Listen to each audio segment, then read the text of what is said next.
Call the planning commission meeting for Tuesday, April 1st, 2025 to order. And our first order of business is the Pledge of Allegiance.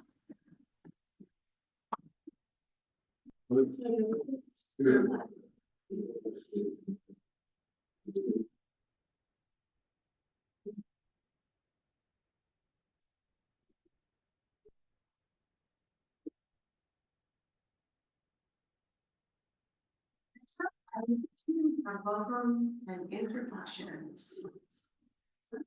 Wainwright, Plan Commissioner. Wainwright, Plan Commissioner. Annette Stewart, planning commissioner, and tonight's chair. Stephanie Bailey, planning commissioner. Paul Fontenot, Planning Commissioner. Jim Bliss, principal planner. Connor Dahlquist, Associate Planner. And no one is on the young observer online. Nobody's online. Thank you. Next up, item 3 is audience comments, and seeing no audience members, we will move on to number 4, approval of the March 4th minutes. Commissioner right here, I reviewed them and I moved to be accepted as prepared. Second. And do we have everybody here? Everybody that's here was at that meeting. Okay. So. Can we approve them with only 3 of us? Correct. As long as you review. Okay, so, we've had a first and a second, all those in favor? Aye. Aye.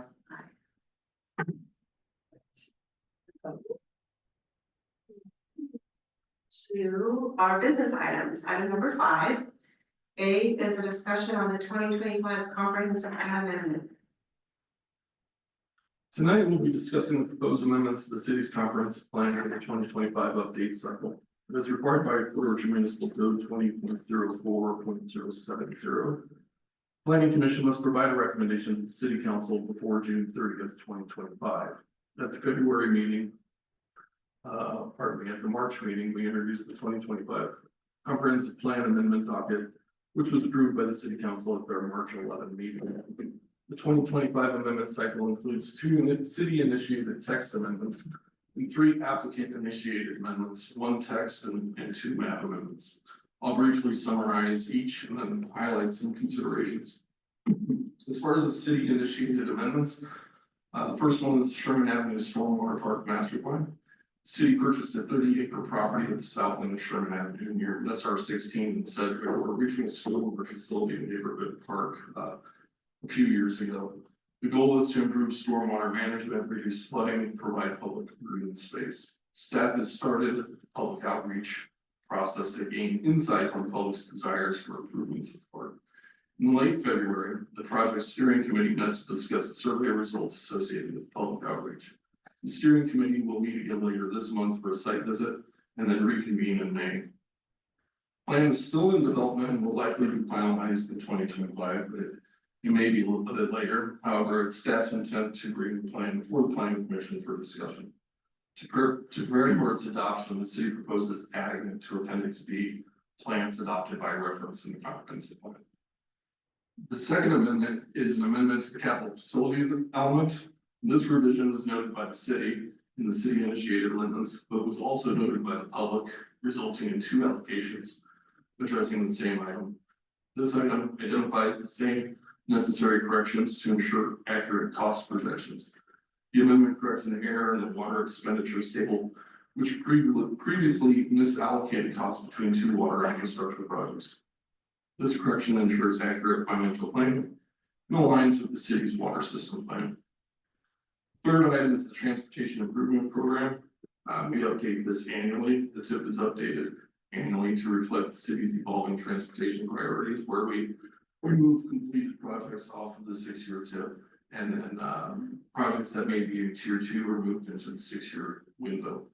This amendment incorporates new roadway, transit, and active transportation projects, adjusts funding sources, and reflects those completed projects. The update supports the city's ability to secure grant funding and align with regional transportation goals.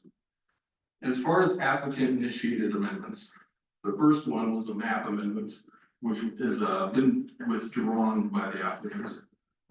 He was requesting a rezone near Hull Avenue and Sherman Avenue. But it turns out he didn't need comp plan amendment, he needs to go through a site specific rezone. And so there will be a public hearing. In front of the hearing examiner, and pardon me, just a minute, can you send Joe Morrison a link to this meeting? You can't find her. Sorry. And then the last is a map amendment. It's 13 parcels southwest of Old Clifton and Lloyd Parkway. It seeks to change the comprehensive plan land use designation from industrial to medium density residential and rezone the property from light industrial to residential 3 to allow for multi-family residential development. But it's likely going to be single family detached houses. So in consideration of this request, the change is consistent with the city's long-term land use policies. The parcels are relatively small and they're not essential to meeting the city's employment targets. So we're in good shape as far as employment capacity that's outlined in the comp plan.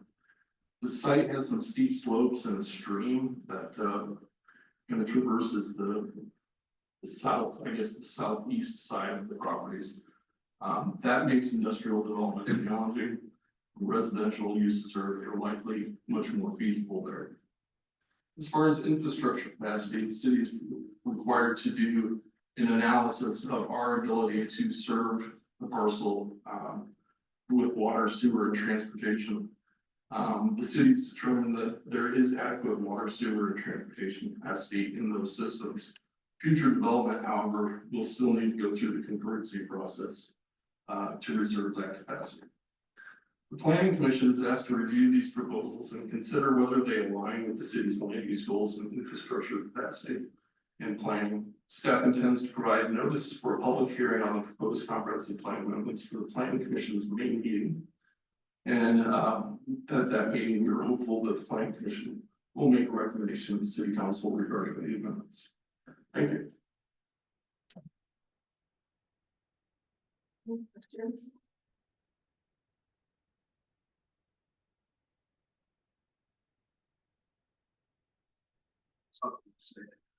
First of all, I thought the rezone request was very well done and comprehensive, and I concur with it, what staff said as well. My biggest question really comes down to the amended costs relative to the transportation and facilities improvements.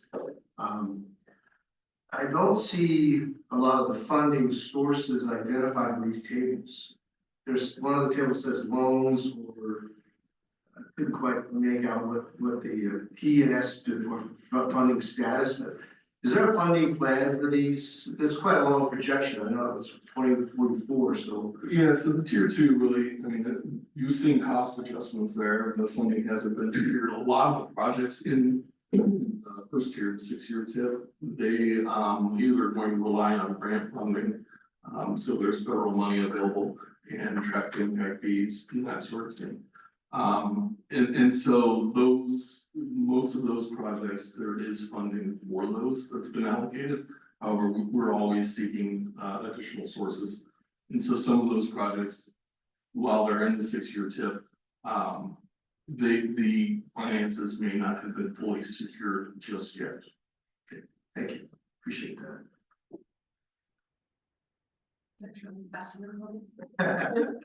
No, it's better than more. I like it. No, actually, I went through the packet, it was all there. The employment stuff threw me a little bit because until I figured out it was support the rezone, but no, I thought the packet was easy to understand except for the question of funding. Anyway. Yeah, I'm just in terms of the rezone, given what it is now in that area, along with, we already have a lot of housing out there. So it makes sense for that to be rezoned that way. You know, it seems to make sense, and in terms of like harms reduction, especially considering the critical areas that we have out there, I would recommend residential zoning would probably be, preferable, or in terms of harm reduction, would be preferable to industrial development, so I'm in favor of it.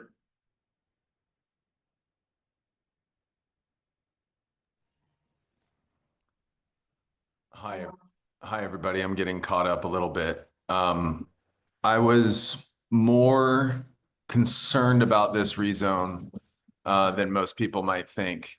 It's very common for industrial lands to get rezoned into residential in the greater Seattle area, and that includes in our community.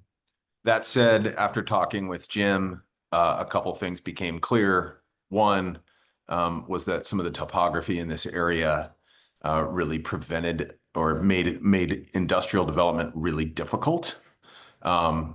So I think for that reason, I'm going to be supportive, but I'm just cautious about, and it's kind of a double-edged sword because we need housing too, and we need people to develop housing, certainly.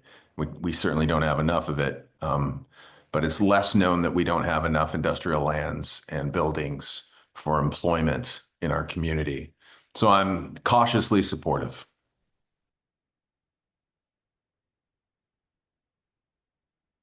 Joe, would you please introduce yourself? Things we missed you in the introductions. Hi, thank you. I'm Joe Morrison. I am a planning commissioner for the city of Port Orchard.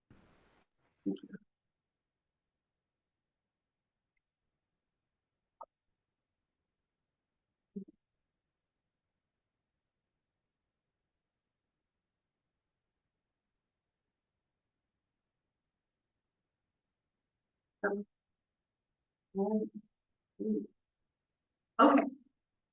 Any other questions or comments on that? So we will move on to B, discussion on middle housing model ordinance. Over the past months, the planning commission has reviewed and provided feedback on several amendments to the Port Orchard Municipal Code intended to adopt middle housing development standards consistent with House Bill 1110 and the city's adopted comprehensive plan. Tonight, we're discussing the city's proposed interim ordinance to comply with HB 1110. HB 1110 is a state law designed to increase housing options and help meet demand in growing communities. Port Orchard is classified as a tier 3 city, meaning we must meet certain minimum requirements by June 30th, 2025. However, as a proactive step, the city council directed staff to develop code amendments which would comply with the requirements of the tier 2 city, with the intention that we will likely pass the threshold to become a tier 2 city in the coming years. To ensure we meet the deadline, the city proposes temporarily adopting amendments to comply with tier 3 city requirements based on the Department of Commerce's middle housing ordinance. This approach allows us to remain in compliance while continuing work on a long-term tier 2 compliant ordinance later in 2025. Proposed changes focus on updates to the Port Orchard Municipal Code to accommodate middle housing types like duplexes, triplexes, and fourplexes. Key amendments include revisions to PUMC 20.12 definitions, this adding middle housing terms, those that are required by state law. Amendments to PUMC 20.32, this is building types, allowing middle housing as a permitted use and incorporating existing residential design standards. This section by far has the most work to be done. PUMC 20.34 residential districts. There will be adjustments in lot sizes, very minor setback changes in density rules to allow for middle housing. We previously discussed when we adopt tier 2 city requirements that those residential zones would allow a unit density of 4 units in R1 and then 6 in R2 and R3, although apartments are allowed in R3. In the tier 3 scenario, what we're proposing is 2 units in R1 and then 4 in R2 and R3, even though apartments are still allowed in R3. So this is an interim until we get it all dialed in for the tier 2 requirements. 20.139, this is residential design standards. The intent is to incorporate those standards into the building type chapter 20.32. This will result in a repeal of most of the section, and again, including them in the building type section. As the city's already been working on related amendments as part of our tier 2 preparation, some of the work already considered by the planning commission will be included in the interim ordinance. That includes unit lot subdivision, which is a new section 20.87 that allows flexibility for middle housing ownership. 20.68 accessory dwelling units aligns local ADU regulations with current state law. And as we discussed last month, 20.124 parking and circulation, that's updates to off-street parking rules in anticipation of new state requirements that may come out of Senate Bill 5184. We previously discussed SEPA increasing the flexible threshold in chapter 20.162. And that would streamline those middle housing permit reviews to be consistent with what would be expected of a detached house permit review. So we can expect at least those 4 sections being included in the interim ordinance. Tonight, we're asking the planning commission to review the Department of Commerce's tier 3 model ordinance and provide feedback on the interim approach. As we move forward, at the May meeting, staff will present specific code revisions that I've previously outlined for your review. And then in June, hold a public hearing where it's expected the planning commission will make a formal recommendation to the city council. After adoption by the city council, the city will begin developing its long-term tier 2 regulations. Those changes would come back to the planning commission for your review. This interim ordinance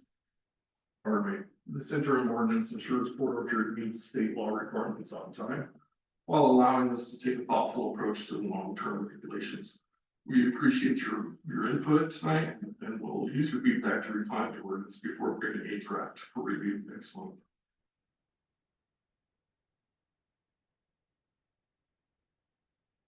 Any other questions or comments? Sure, this is Commissioner Wright. I went through the state's supported information. There's 2 scenarios they propose: adopt the old stuff and adopt it all, or some hybrid they're on. I'm assuming from reading the report from staff that we would take the bold stuff as the main framework, and all the stuff we're ready to go, our tier 2 stuff that we just went through, and add that in there, not adopt the whole ball of wax that the state has an option scenario 2. I mean, it seems like there's a lot in there that doesn't really apply to us. I'd like to know what you thought about that. So I spent all of last week going through the code and making all these updates, and they're currently in review right now. Everything that is in bold will be included in that ordinance. Now, it's important to note that, like in 20.12 in the definitions, if you look at tier 2 requirements, there are some required definitions that are in there. So it may make sense in some of these sections to take that old language for tier 2 and put it into sections so that we don't have to touch them again. But yes, in the draft, we've tried to touch on everything that is in the model ordinance, whether it's bold or not. As long as, okay, I understand where you're going with it, but as long as it doesn't disrupt or add to our interim situation while tier 2 is being worked out. There seems to be some stuff in the non-bold stuff that doesn't do work here. Well, the one thing that kind of struck me, because remember, we're trying to take our design standards and put them into the building elements. There are things in that model code, or in that guidance, that actually probably work a little bit better than what we have in code now. So we're trying to take those things that we think would be an improvement in the long term and incorporate them. Well, that makes sense, for sure. Right. That makes sense. But what doesn't really work or apply, we don't need to worry about you. Leave that. We don't have to worry about it, but we're gonna make every attempt to meet the intent of that guidance. Perfect. I think that's the way to go. The next question that I have is, where are we at with our tier 2 development? I mean, how far away are we? Are we months away, a year away, when? As far as population, No, getting the ordinance done the way we planned on it, for tier 2 city.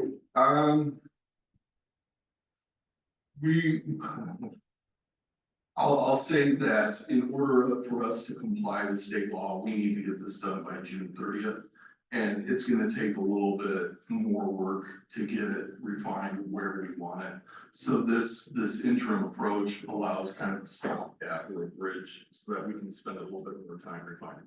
So if pinch comes to shove, you can just take the old stuff and rock with that and let the rest. I mean, Oh, if pinch comes, yeah. if push comes to shove and we don't do anything, then everything in that model ordinance, it supersedes what's in our code now.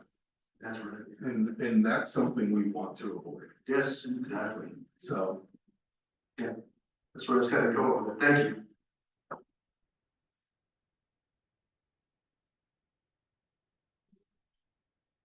Yeah, generally, I'm pretty in line with what, HB 1110 wants to do, in terms of, you know, basically looking forward, right?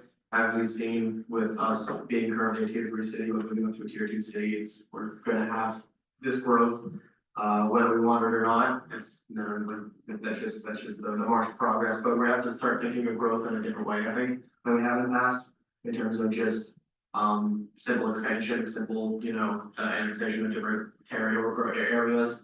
And just growing into that, I think that's just sort of an arcane that we can't really do anymore. And so I think that although this is a lot of work, kind of just shoving this sort of, you know, these regulations, these standards into our current code, and it can kind of be messy, and as Jim pointed out, it's probably gonna be a little bit more work than we expected to get done by June.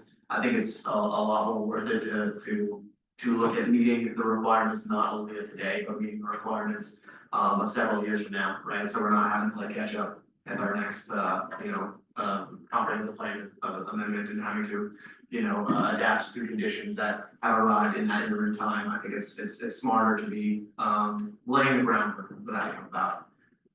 So I think that this is pretty positive in terms of that. In terms of just changing how our, you know, how we develop growth, how we look at the future, so I'm in favor. Joe, do you have any comments? No, I think everybody echoes my comments. This is the situation we're in. I think planning is taking the right approach.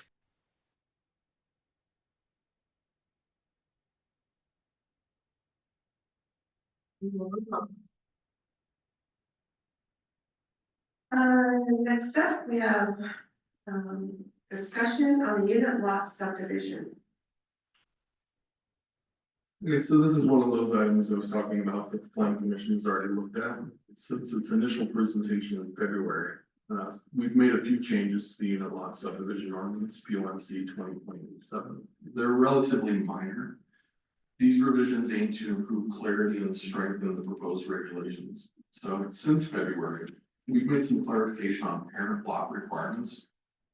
We refined the language to clearly state that unit lot subdivisions apply only to legally established properties, legal lots of record. This new wording ensures that the process isn't misused to bypass standard subdivision rules and preserves the integrity of our land use regulations. Some middle housing building types are allowed in mixed use districts. So the revised code now allows those unit lot subdivisions in mixed use areas where middle housing is permitted. And this change helps to further diversify housing options in our community. There's enhanced development standards. While the parent lot still needs to meet existing zoning designations, individual unit lots now have more flexibility regarding the size and width, provided that they meet open space and amenity requirements. Critical elements such as setbacks, buffers, and maintenance easements are clearly addressed to ensure proper functionality and accessibility. We've updated the decision types based on the number of unit lots, providing clearer guidance on preliminary and final approvals. The new provisions for minor and major modifications ensure that any changes to approved subdivisions or unit lot subdivisions are handled appropriately without compromising the original intent. We've created some more consistency across the code. Related sections in the municipal code, chapters 20.22, 80, 82, 98, 100 have been revised to reference and support the new unit lot subdivision framework. So we are asking tonight for your comments specifically on these updates. your input will help us finalize the language for a public hearing, which may be scheduled with the interim middle housing. Ordinance. So after we hold the public hearing in May, we're hopeful that the planning commission will deliberate and then provide a formal recommendation to the city council in June.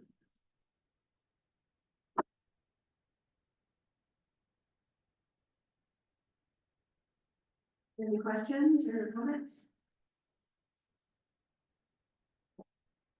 Sure, let's keep going.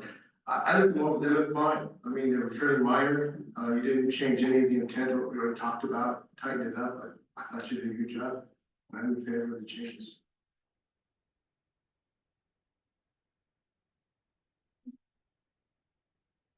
Something really pedantic and only on the border of wasting the commission's time. On 20.87.060, minimum requirements of parent lot for unit subdivision subsection 2. It is crossed out at least 1,000 square feet for a legal non-conforming lot and said lot of record.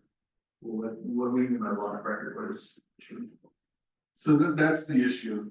That's that new language, the legal lot of record. What we want to make sure is that any property that utilizes this provision in the code, that it was created legally, the parent lot was created legally, so that somebody didn't just walk up to the county, split a lot, and then come down and say, hey, I want to divide this into 6 unit lots. So that legal lot of record means they have to go through the proper process to create a parent lot. Okay, yeah. So it's just like what we had on record at the time when we wanted to create a record. Right, because you really can't rely on what you see on the Kitsap GIS parcel layer. The auditor will essentially record anything that's put in front of them. And so what we want to ensure is that it's gone through the proper process to make sure that there's adequate infrastructure. And all of those things, that there's capacity to serve it. And by creating a legal lot record, that's how we do that. Thank you. Don, you got anything? I'm good. Thank you. No. D, we're at the director's report. Nothing to report. How about any good activity or new activity going on in town? Anything? Coming or?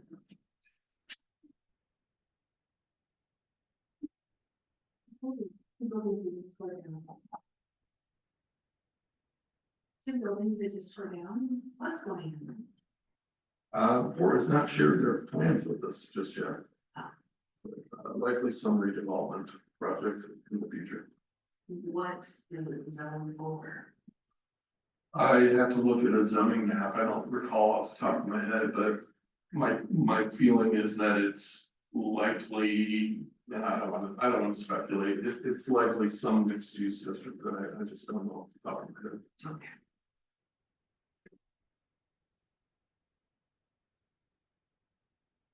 Anything else? Yeah, sort of in a general scope, I kind of wanted to say, that, I think regardless of what side of the political spectrum anybody falls on, we can agree that the last few months have been tumultuous, to say the least. Things are kind of changing pretty rapidly in the national scene, to where I think that it's kind of been shown by a lot of the people of Kitsap County in general, the Puget Sound region in general, but also Port Orchard as well, that people are really starting to look more local and look toward the city of Port Orchard, look towards the Kitsap County Council, look toward maybe, you know, the, not to be too bold, but I said planning commission as well, to really kind of make the change that they wish they would have seen in the national stage, or make the changes that they make the kind of movements that they really wish they would see in the national character. So just as the months goes on, especially as we get done with the comprehensive plan and start to put that into action, I think our jobs or our responsibilities here are going to become more crucial. So both looking forward to that and you know, hopefully that's puts us in a more prevalent position to really kind of make some change in our local area. So just want to mention that. Anything else? Anybody?